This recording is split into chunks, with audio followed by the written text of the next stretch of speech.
All right, I know why we're all here, and I know that it's to help my kid do better at school. So before we even start this meeting, can we all just agree no bullshit and no tiptoeing?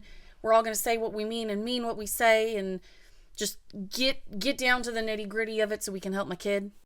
Yeah, I think that would probably be the most beneficial way to go about this. Good. All right, so I know that my daughter is failing a couple of classes. She is failing everything. Every single class she is failing. Right. No bullshitting. So, what are we going to do to raise her grades? Okay, so as you are well aware, your daughter's attendance rate is sitting right around 40% right now. Yeah, no, I know that. You guys have told me. I've gotten the letters, and, honestly, there are just some days I can't get her to school. Okay. So I guess my main question, what I really want to know is what are you all going to be doing to make sure that my child's grades start going up again? Okay, let's start with what are you doing at home to help your daughter? At home? We're talking about her education, her academics, school. I want to know what y'all are doing at school to make sure that her grades are going up. Okay, let me rephrase that. On the days that you are not able to get your daughter to school, what are you doing with her at home to make sure that she's not falling behind for that particular day? Don't you all like have something in place where the kid you can get the kids caught up when they miss a day of school? You mind if I jump in on this one? No, go right ahead. Okay, thanks. So, mom, if your daughter misses like one day of school, we're talking like one set of notes or one assignment. And generally speaking, in the classroom environment, because we are no longer in elementary school, we're not even in middle school, we are in high school right now. Generally speaking, if a student misses 1 or even 2 days or even 1 week of school, they can generally come back and talk to their peers. That's the expectation, is that they get what they missed from their peers, and we are available to give them like handouts, worksheets, rubrics, anything that they need from us, we can give to them. But we don't make extra time to reteach the material that we already taught. Well, why not? Isn't it your job to make sure she is successful academically? Sort of like it's your job to make sure she's getting to school every day? I, Look, I told you, some days I just can't get her here. And when that becomes more than half of her school days that she's not here, we don't have any hope of picking up all of that slack because we cannot teach her 2 or 3 days worth of lessons in the same time period that we're teaching all of her other classmates a brand new concept which she's not ready yet for because she's so far behind right now. We cannot do that all at the same time. Can't you just like keep her after class until she finishes what she needs to for you that day and, make up some kind of like pacing or calendar or something so that she gets through all of it in time? Um, okay, so these sound like really good ideas, Mom. And maybe when she was at like 80% or even 70% attendance, this might have been something that we could have put in place. But she has been here 40% of the time. So out of every 2 full school weeks, she's only been here 4 days, and they're not consecutive all the time. So she is missing that much in all of her classes, not just 1 or 2. We can't keep her late during a class period because she's also missing content from the next period and the next one all the way through the day. You know what I mean? Okay, but like, my job is to be your parent, and your job is to be your teachers, and you're supposed to take care of the academic part of it. Okay, this is potentially going to hurt a little bit when I say it. I don't know how to communicate this clearly without being really, really blunt. When the parental responsibility of getting the child to school enough isn't happening, then the academic responsibility has to shift from the teachers to the parent because she is spending the majority of her time with you, which means that you need to be providing her with all of the academics that she is not getting in the very little time. I'm sorry, but the very little time that she has with us.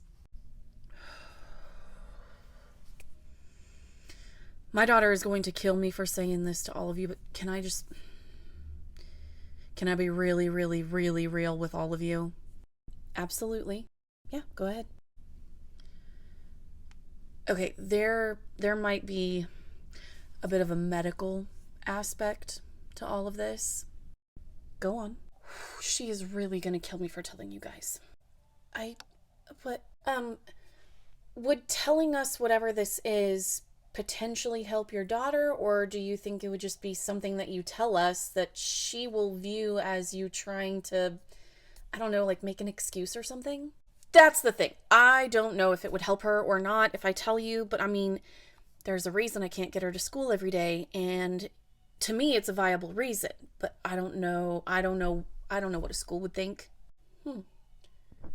I mean, we're used to keeping secrets. That's kind of part of our job. So go ahead and tell us. And if there's nothing we can do, then this conversation never took place. Exactly. But if there is something that we can do, a plan we can put into place, or some way that we can help your daughter, then, I mean, it only helps to tell us, right? Okay. My daughter had. She's been dealing with constipation, bad enough and frequent enough that she can't even go to school. We have been to her pediatrician, I don't know how many times in the last 6 months. We have been to urgent care. We have been to the ER. She has had to get enemas to clear out her system. She has taken magnesium citrate. Oh, God, I've been there. Yeah, and it seems like nothing that we do is getting her going again. The doctors have thrown around IBS, Crohn's disease, diverticulitis. They've mentioned like a stoma bag. So this really is like a full disruption to her life. Yeah, pretty much. She can get to school for 1 or 2 days after she's had some kind of procedure done to like completely clear her out, because she knows that there's nothing in there to come out. But as she eats and, it starts coming back, my daughter can't even trust a fart. I mean, I know people joke about that, but she can't trust a fart. And when it hits her, she has about 30 seconds to find a bathroom before. That's a lot for both of you. Yep, there it is. And I mean, what is the school going to do about the fact that my daughter can't poop? If you don't mind, I'd like to say something. Yeah, by all means. You've kind of been silent this whole meeting, but I mean, do you have something that can help my daughter? Possibly. Her problems are, I mean, admittedly pretty severe. They are a complete disruption to her life. She was right. But academically, like mental health, academics, that kind of thing isn't necessarily affected by this, outside of the fact that she is incredibly stressed and probably anxious as all hell to be coming into this school building, concerned that she might have an accident. But like outside of those things, mentally, academically, she isn't suffering in that way, correct? No, actually, she's starting to get a little bit depressed that she is falling behind in school, and I you are no longer confident in your own high school level academic skills, and you don't feel like you can help her, and if you try, you might screw something up, tell her the wrong thing, teach her something the wrong way, and cause her to be even further behind. Is that about right? Yes, exactly. I would be more of a detriment to her than a benefit, and all I can really do is the medical stuff, which is, I'm sorry I had an attitude with all of you guys about the academics. I dropped out of school myself and just went into the workforce because I am not an academic. Not everybody is an academic, and that doesn't take anything away from your value as a human being. If anyone's ever made you feel that way, I'm sorry, but they can suck it. I don't think I've ever had a teacher say that to me before. I'm the one who's going to keep it real. Now about your daughter. Yeah, any ideas that you might have, anything that could help her, I'm open to this. Okay, so we could go like a full diagnostic route where we do testing and get doctor's notes and all of that stuff, but I don't really think that that's even going to benefit her, because this hopefully is a temporary thing. If it becomes permanent, that would be a time where we look at getting her a 504, where she can get accommodations for whatever situation she ends up in on a permanent basis. In the here and now, we are looking at a girl who is academically more than 50% behind in basically all of her classes, but she has a ton of time sitting at home just waiting for the next bout to hit her, and she ends up in the bathroom. Yeah, that's pretty much her life. I've even moved her into my bedroom because there's a bathroom attached to it, and she wasn't even able to make it down the hallway all the time. So yeah, okay. So what I am thinking, and I mean, somebody here could correct me if this is not something that we can do, but I can't imagine a more perfect scenario for this. She should be on homebound. Homebound? Like a teacher comes into our house to teach her?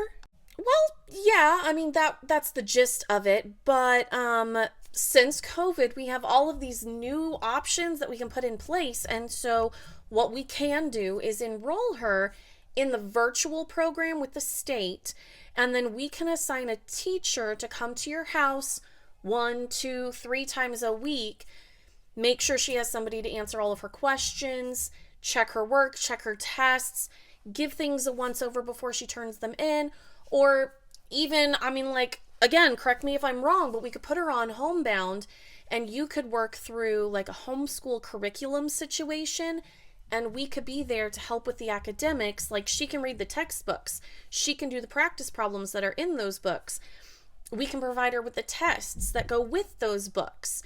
And then, wait, are you actually saying that there's a way for my daughter to basically homeschool, like get her schooling at home, and still have somebody who knows more than me who could come in and just make sure she's on track, and she could maybe get caught up this semester, this year?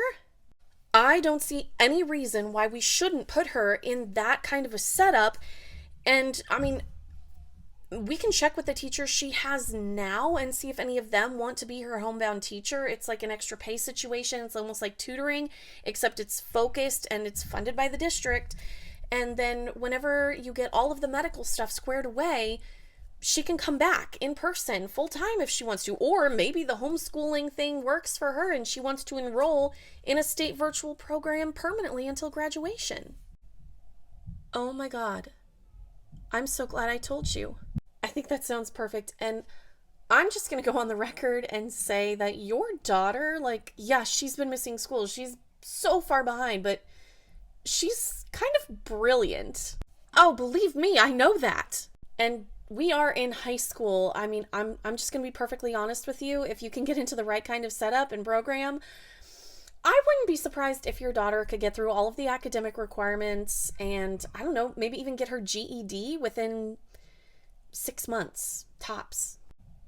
Do you really think that do you all think she's capable of that? I do. Oh, heck yeah.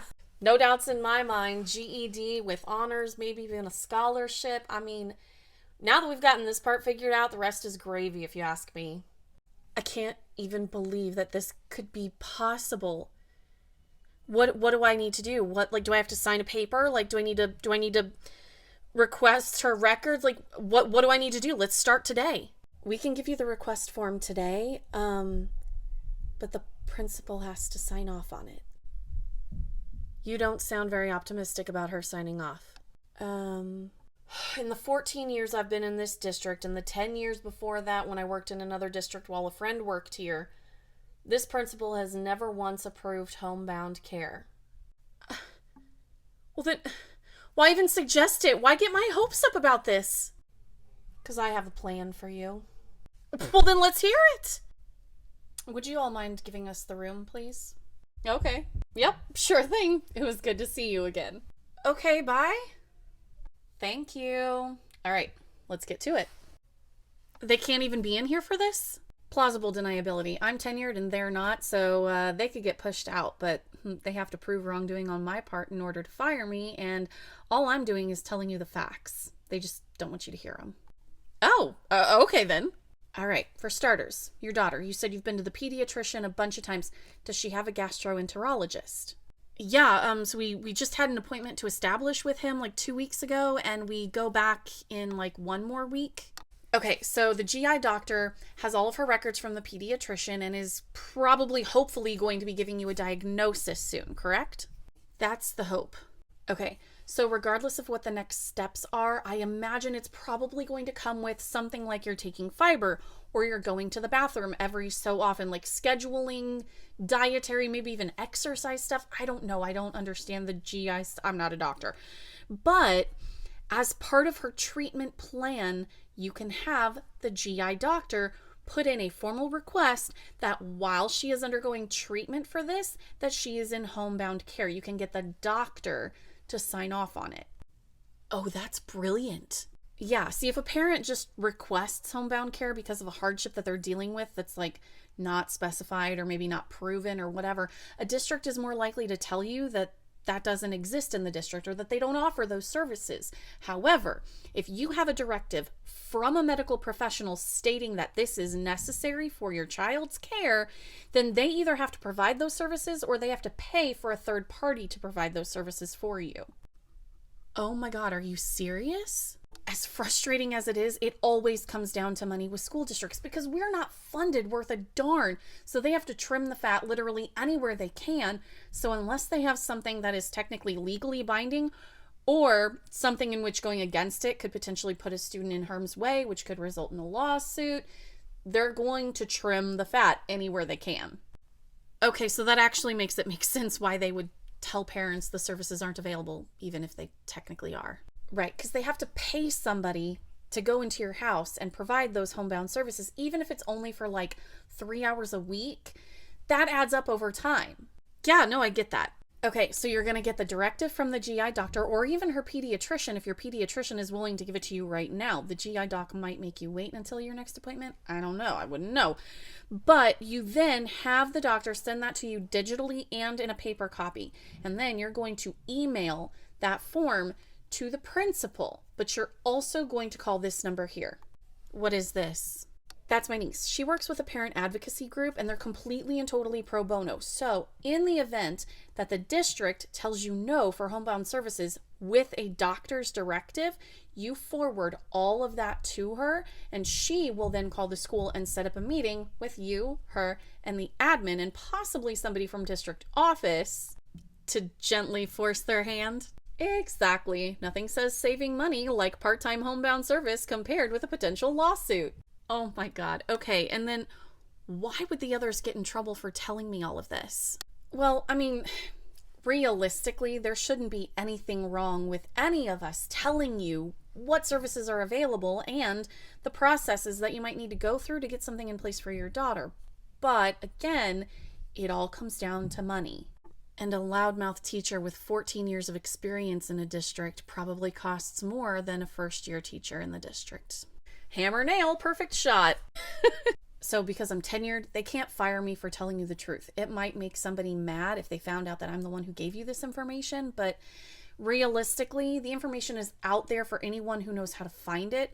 And honestly, if you Google parent advocacy groups in this city, you're going to find my niece's firm. It would just be a coincidence that she's the one who's working with you. I am so glad that I came in and I am so glad that I told you. My daughter might be mad, but that anger will subside in 6 months when she's probably graduating a year ahead of all of her peers. And then I will let her decide if she wants to take a year to focus on her health. Or, I don't know, maybe even start college early if that's what she wants. Yep, good luck to you.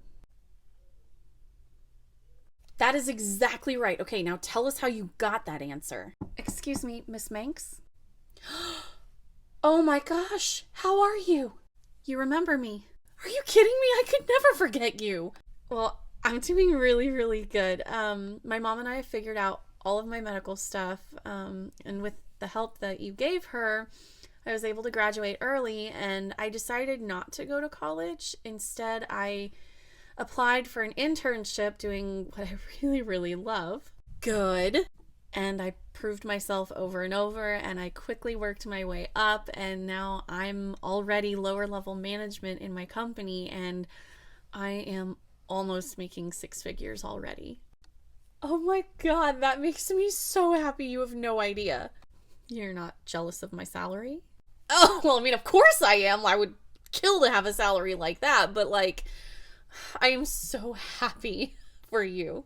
Thanks. Well, I'm sorry for interrupting your class. I had to come by and let you know that you stuck your neck out for me and you really made a huge difference. I don't know if I ever would have gotten here without that. You would have. I am sure of that. I'm just glad you got there even faster. Well, thank you again. I'll let you get back to your class. Thank you for coming in. Miss Banks, who was that? A blast from the past.